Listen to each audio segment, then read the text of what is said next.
au sein du groupe SNCF et l'on m'a invité, j'en suis très heureux, à évoquer avec vous le sujet du train du futur et la façon de décarboner grâce à ce train du futur les mobilités collectives ferroviaires.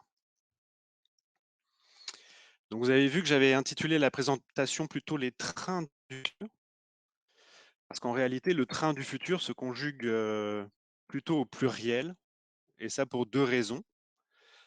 La première, c'est que les lignes sont différentes, les territoires qu'on traverse en train sont différents et les besoins divergent profondément d'un territoire à l'autre et d'un réseau ferroviaire à l'autre.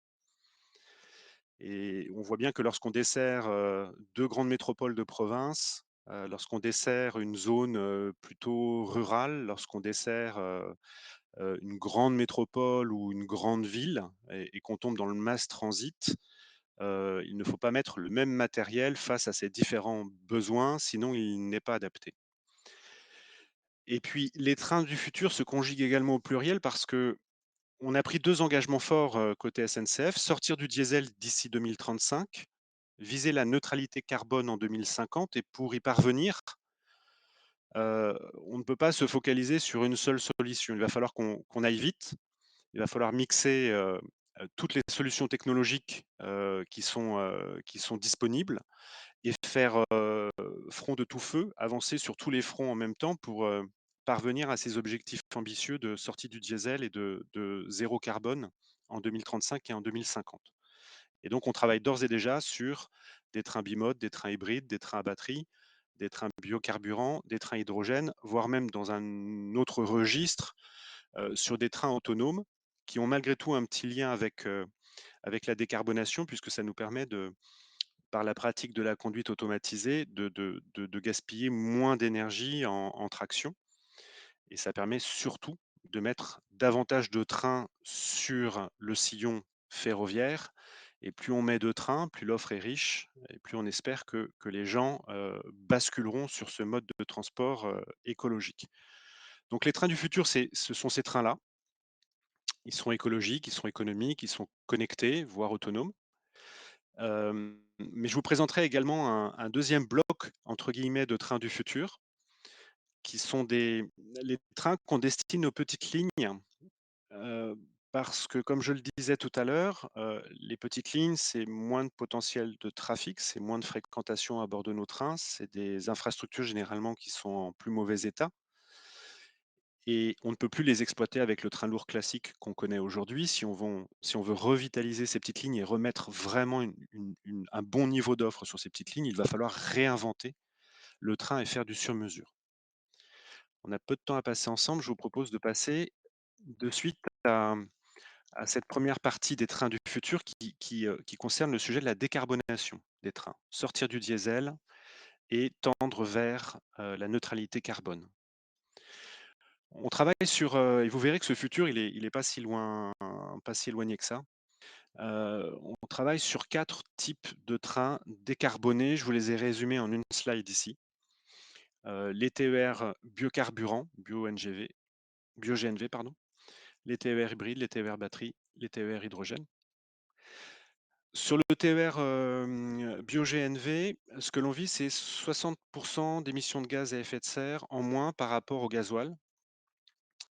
On a expérimenté, avant l'été, d'avril à juin, une quinzaine de rames, sur une ligne normande, Paris-Granville, qu'on a fait, rouler au colza avec un biocarburant qui est du B100, produit en France.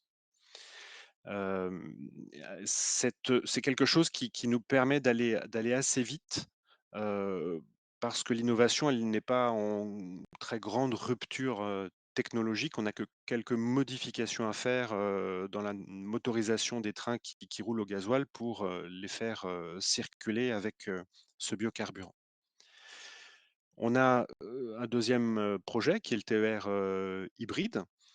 Là, on aura des premières circulations, expérimentales, à partir de l'an prochain, dans différentes régions, Centre Val de Loire, Occitanie, Grand Est et Nouvelle-Aquitaine. Ce que l'on vise là, c'est 20 d'économie, d'énergie, grâce à la récupération d'énergie au moment du freinage qui pourra, alimenter des batteries embarquées, par le train. On a, un autre projet qui vise toujours, ce train du futur, décarboné qui est le TER batterie. Là, ça nous amène un petit peu plus loin en 2023. On va tester, ces trains, batterie 100 batterie, destinés aux lignes qui sont partiellement électrifiées. Donc aujourd'hui, on est obligé d'y mettre des trains, bimodes, électriques et diesel. L'objectif, c'est de les faire 100 électriques et sur la partie qui ne serait pas électrifiée par, de la ligne, c'est de pouvoir, fonctionner, avec ces batteries.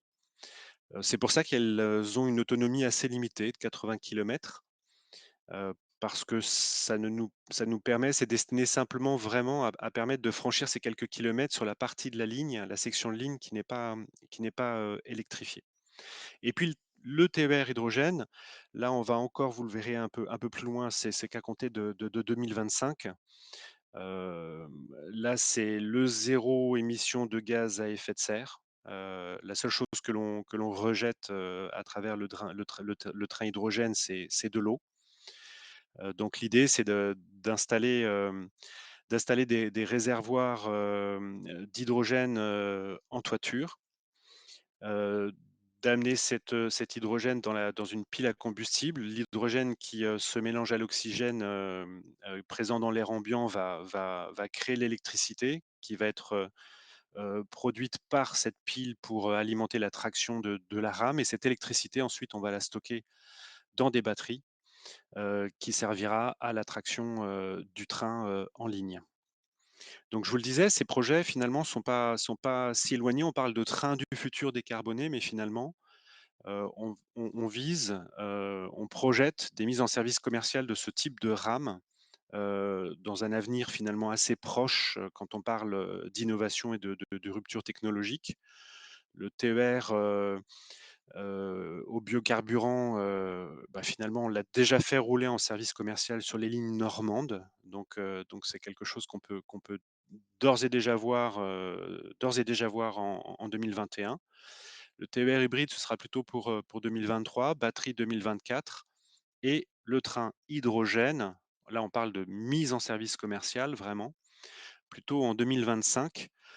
Parce qu'il y a un peu plus de travail à faire aussi sur les équipements au sol. Il va falloir, prévoir le circuit, d'approvisionnement de l'hydrogène et puis les stations de recharge, des trains et des réservoirs d'hydrogène qui seront positionnés sur les trains. Donc voilà une première façon de voir les trains du futur. Ce sont ces trains, décarbonés qui doivent nous permettre même si le train est déjà, sans doute la solution de transport collectif la plus économe, de la planète, il faut encore faire plus, et donc c'est le moyen pour nous de respecter ces 2 engagements qu'on prend de sortir du diesel en 2035 et d'aller vers le zéro, carbone, la neutralité carbone en 2050.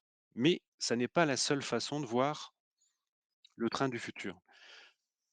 Le réseau ferroviaire français, il est constitué de grandes lignes, d'un réseau structurant qui est plutôt bien entretenu. Alors on pense de suite à la grande vitesse, au TGV. On peut aussi parler des grandes lignes, TER qui sont, en région, mais il y a tout un tas de lignes secondaires qui, elles, sont dans un état, on va dire, moins bon. Hem et qui, pour continuer à vivre et à transporter des gens, sur une solution ferroviaire, ont besoin d'aide. Il faut que le train rentre dans un modèle économique duquel il est en train de sortir. Il est un petit peu trop lourd, il est un petit peu trop cher, il est pas forcément adapté pour, encore une fois, le trafic que l'on rencontre sur ces lignes. Et donc, il faut le réinventer. Et donc pour ces petites lignes, ferroviaires, on est en train de réfléchir à différentes façons de le réinventer, le train. On s'adresse d'abord à 9 000 kilomètres de lignes qui sont aujourd'hui circulées. On réfléchit à du train léger, Mais on réfléchit aussi à un train très léger de Drésie. Je vais vous en parler tout de suite après. Et puis on réfléchit aussi à une navette, ultra légère flexi qui, elle s'adresse plutôt à ces 6 000 kilomètres de lignes qui aujourd'hui sont fermées en France, ne sont plus circulées. Il y a souvent des projets de reconversion en coulée verte, en voie verte pour des vélos ou ce sont des emprises généralement qui ont été, depuis longtemps reprises par, les arbres et la végétation. On se dit que c'est dommage de les laisser pourrir à un moment où, dans ces zones, plutôt rurales, moins denses, on est en manque criant d'une solution de mobilité collective. Il n'y a pas de service de transport. Généralement, on est plutôt prisonnier de sa voiture. Donc c'est très bien. Nous, on ne se bat pas contre la voiture, mais on se bat contre les gens qui n'en ont pas et qui aimeraient pour autant bouger. Et il faut qu'on puisse leur offrir, les moyens de rebouger sur ces infrastructures qui sont des couloirs de mobilité naturels. Donc on trouve les moyens, on cherche les moyens en tout cas de les revisiter avec des solutions beaucoup plus légères et flexibles, vous allez le voir tout de suite après. C'est une petite, navette de 9 places, rail et route qui est équipée de roues double fonction. Mais j'en ai bientôt fini parce que je crois que je n'avais qu'un seul quart d'heure, pour présenter, ces trains du futur. Si je reviens sur Drézy, c'est un petit train, très léger, 30 places assises, moins de 10 tonnes à l'essieu, 12 mètres de long, c'est plus court qu'une rame, de tramway. Il pourra embarquer jusqu'à 80 voyageurs.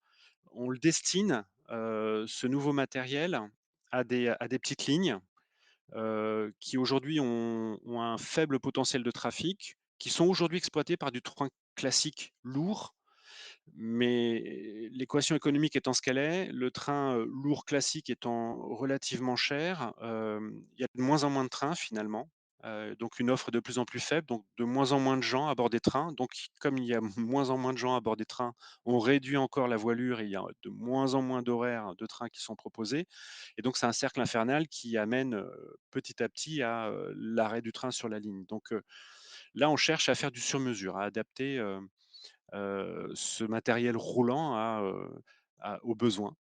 Le besoin, on a observé que sur ces lignes-là, en moyenne, il y avait 30 passagers à bord. Donc on fait un train de 30 places assises qui peut embarquer jusqu'à, 70-80 voyageurs si on compte les places debout. On veut faire quelque chose d'assez rapide. On veut développer ça dans des délais, courts. On vise une expérimentation sur une ligne pilote en région dès 2025. Pour ça, il faut puiser dans des technologies existantes. Donc on fait beaucoup de fertilisation croisée avec, l'industrie automobile. On va essayer de s'inspirer, de systèmes qui ont déjà fait leurs preuves, et qui sont produits, en grande série dans l'industrie automobile et donc qui, pourrait rentrer dans un système d'homologation de ce matériel et qu'on pourrait acquérir ces systèmes-là, comme par exemple les systèmes d'aide à la conduite, à des coûts intéressants parce que produits à très grande échelle dans l'industrie automobile. Donc ça, c'est un premier exemple et je vais en finir par l'autre exemple de train du futur qu'on pourrait trouver sur des lignes encore plus petites, où il y a encore moins de potentiel de trafic. Des lignes qui ne sont pas circulées aujourd'hui, il y a un grand mouvement. Alors en France, vous l'avez peut-être entendu dans la presse, il y a un certain nombre de régions, autorités organisatrices des mobilités au niveau régional, qui souhaitent rouvrir des lignes ferroviaires. C'est vrai pour plein de pays européens. L'Allemagne a rouvert 3000 kilomètres de petites lignes, les pays scandinaves aussi, veulent remettre, au goût du jour un certain nombre de voies ferroviaires, toujours dans cette optique de décarboner et de permettre aux gens de se déplacer en polluant, moins la planète. Donc on s'est dit qu'il y a il y a un vrai sens, un vrai intérêt à trouver un matériel roulant ferroviaire adapté à ces petites lignes en mauvais état, sans avoir à remettre énormément d'argent, aussi bien sur la rénovation de l'infrastructure que sur l'achat d'un matériel ferroviaire. Et donc là, on est en train de réfléchir à cette solution flexi qui ne nécessitera que très peu d'investissement pour la remise en état de l'infrastructure ferroviaire, des voies, et qui, sera tout juste suffisant pour, finalement, transporter le potentiel de trafic de voyageurs qu'on rencontre sur ces lignes, c'est-à-dire, généralement moins de 500 voyageurs jour. Donc vous voyez, on a, finalement un véhicule qui peut, embarquer, 9 personnes. un véhicule qui est équipé de roues double fonction qui peuvent aller sur les rails, mais qui peuvent aussi en sortir. Alors c'est pas tant, pour faire de la route, hein, 80 des trajets en flexi se font sur, le mode ferroviaire. C'est surtout pour permettre le croisement de 2 véhicules en sens inverse parce que sur ces 6 000 kilomètres de lignes dont on parle ici qui ne sont plus circulées, quasiment la totalité sont des voies uniques et donc si on veut lancer, faire des allers-retours entre 2 points, on n'a qu'une voie sur laquelle passer. On ne peut pas se dépasser sur une voie ferroviaire et pour se croiser, il faut qu'il y en ait un qui sorte et qui laisse passer l'autre mobile venant en sens inverse. Ça, on le fait généralement avec des voies d'évitement, mais c'est beaucoup de travaux ferroviaires sur des emprises qui sont très limitées. Donc nous, ce que l'on a trouvé comme solution, c'est de permettre à ce petit véhicule de pouvoir sortir des rails à un moment donné sur une plateforme, de laisser passer le véhicule qui vient en face avant de se réinsérer sur la voie ferroviaire, ce qui est la garantie pour nous de mieux utiliser ces voies uniques et de mettre beaucoup plus de fréquences et d'offres sur la voie. Voilà. J'ai pas de retour de son, j'ai pas de retour de salle. J'espère que j'ai été clair, pas trop rapide et que ça vous a intéressé.